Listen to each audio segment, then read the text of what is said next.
ঝড়ে কি অবস্থা হয়েছে দেখো, এই যে ট্যাঙ্কির যে পাইপটা দেখতে পাচ্ছ, যেটা দিয়ে জলটা বেশি পরিমাণে ওঠে, সেই পাইপটা আমাদের গাছে ভেঙে, ভাবো কি অবস্থা। হ্যাঁ, ঝড় বৃষ্টি আমরা সবাই পছন্দ করি, তবে এইরকম টাইপের ক্ষতি হোক সেটা আমরা কিন্তু কেউই চাই না। তো আমাদের দেখো এই যে এই ক্ষতিটা হয়ে গেছে কালকের প্রচণ্ড রকম ঝড় বৃষ্টিতে।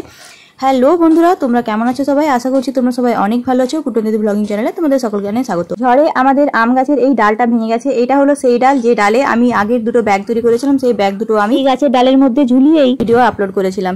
তো আমরা মিস্ত্রি ডেকে এই পাইপটাকে আবার ঠিক করে নিয়েছি, আর আমি ডালটা তো আর আগের মতো অবস্থায় আনা যাবে না, তাই ওটাকে বাদ দিলাম। এরপর দেখো আমি আজকে এখানে তোমাদেরকে একটা রেসিপি শেয়ার করে দেখাবো। কি রেসিপি করব, চলো বানিয়ে নেবো আজকে একদম কম সময়ের মধ্যে, কম খরচের মধ্যে বার্গার। প্রথমে আমি কড়াই দিয়ে নিয়েছি সাদা তেল, এরপর আমি এতে দিয়ে নিয়েছি 1 চামচের মতো নুন, 1 চামচের মতো হলুদ, ধনে জিরে গুঁড়ো এবং দিয়ে দিয়েছি কাঁচা লঙ্কার গুঁড়ো। এরপর এই সমস্ত উপকরণগুলোকে দিয়ে আমি কিন্তু খুব ভালোভাবে মিশিয়ে নেবো। এখন আমি এতে দিয়ে নেবো সামান্য পরিমাণে আদা কুচি। এক্ষেত্রে আমি কোনো রকম নিরামিষ ব্যবহার করব না, অর্থাৎ পেঁয়াজ বা রসুন কিন্তু ব্যবহার করব না, তোমরা চাইলে ব্যবহার করতে পারো। প্রত্যেকটা জিনিস খুব ভালোভাবে ভাজা হয়ে গেলে আমি এখন এতে মিশিয়ে নেবো সামান্য পরিমাণে পুদিনা পাতা। আমার কাছে যেহেতু ধনে পাতা ছিল না, পুদিনা পাতাটাই অ্যাভেলেবেল ছিল, অর্থাৎ হাতের কাছে ছিল, তাই আমি এখানে পুদিনা পাতা ব্যবহার করেছি। এরপর দেখো আমি নিয়ে নিয়েছি এখানে আলুটাকে খুব ভালো করে আমি সেদ্ধ করে নিয়েছি। এরপর আলু সেদ্ধটাকে খুব ভালো করে চটকিয়ে আমি এর মধ্যে মিশিয়ে নেবো। এরপর এই প্রত্যেকটা উপকরণকে আমি খুব ভালোভাবে মিশিয়ে নেবো। এরপর যদি আমার মনে হলো যে একটুখানি হলুদ এবং নুনটা লাগবে, তাই জন্য আমি এতে আরও মিশিয়ে নিলাম সামান্য পরিমাণে হলুদ এবং সামান্য পরিমাণে নুন।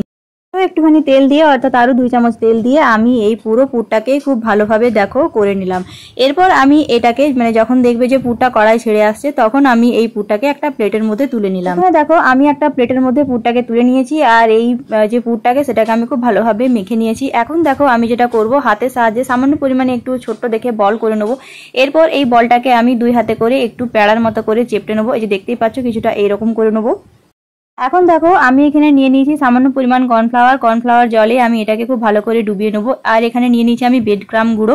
তো ব্রেডক্রাম গুঁড়োটাকে দিয়ে এটার উপরে খুব ভালোভাবে আমি এতে কিন্তু গড়িয়ে নেবো, যাতে আলুর এই টিক্কাটা অনেকটা ক্রিস্পি টাইপের হয়। এরপর এই যে ব্রেডক্রামের মধ্যে খুব ভালোভাবে এটাকে গড়িয়ে নেওয়ার পর আমি এখন গরম তেলে এটাকে ছেড়ে নেবো। গরম তেলে এই আলুর টিক্কিটা আমি ভেজে নেবো খুব ভালোভাবে। এই যে দেখতে পাচ্ছ খুব সুন্দর করে আমি এখানে আলুর টিক্কিটাকে ভেজে নিচ্ছি।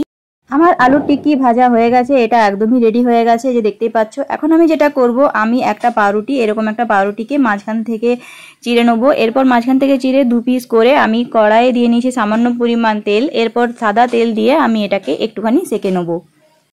দুটো পিঠ ভাজা হয়ে গেলে আমি এখন পাউরুটিগুলোকে তুলে নেবো, একটা প্লেটে আমি এটাকে তুলে নেবো। তো এখানে দেখো এই প্লেটে আমি এই পাউরুটি দুটোকে নিয়ে নিলাম। এরপর এর মধ্যে দিয়ে নেবো সামান্য পরিমাণে টমেটোর সস।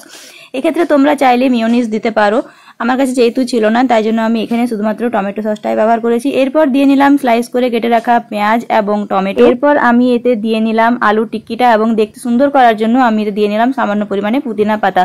তোমরা চাইলে এই ক্ষেত্রে ধনে পাতা দিতে পারো। এরপর ওপর থেকে আরেকটা যে পাউরুটির পিস ছিল সেই পিসটাকে দিয়ে আমি ওপর দিয়ে চাপা দিয়ে নেবো। তার আগে আমি এখানে দিয়ে নিচ্ছি তোমার চিজ। একদম ছোট্ট ছোট্ট করে চিজগুলোকে আমি এখানে কেটে নিয়েছি। এরপর এই চিজটাকে আমি এখানে একদম কম পরিমাণে চিজ আমি দিয়ে নেবো। তোমরা চাইলে এক্ষেত্রে বেশি পরিমাণে চিজ দিতে পারো, যেহেতু আমার একদম কম পরিমাণ সামগ্রী দিয়ে বানাচ্ছি, তাই জন্য আমি এক্ষেত্রে কিন্তু যতটা কম হয় সেই পরিমাণে জিনিস আমি নিয়েছি। এরপর ওপর থেকে ছড়িয়ে নিয়েছিলাম সামান্য পরিমাণ চাট মশলা এবং বিট নুন। এরপর ওপরের অংশটাকে আমি ঢাকা দিয়ে রেখে দেবো, এবং এই পুদিনা পাতাগুলোকে আমি একটু সাইডে সাইডে করে দিয়ে নিয়েছিলাম। তো হয়ে গেল তৈরি আমার, অর্থাৎ আমাদের মতো গরিব মানুষের বার্গার।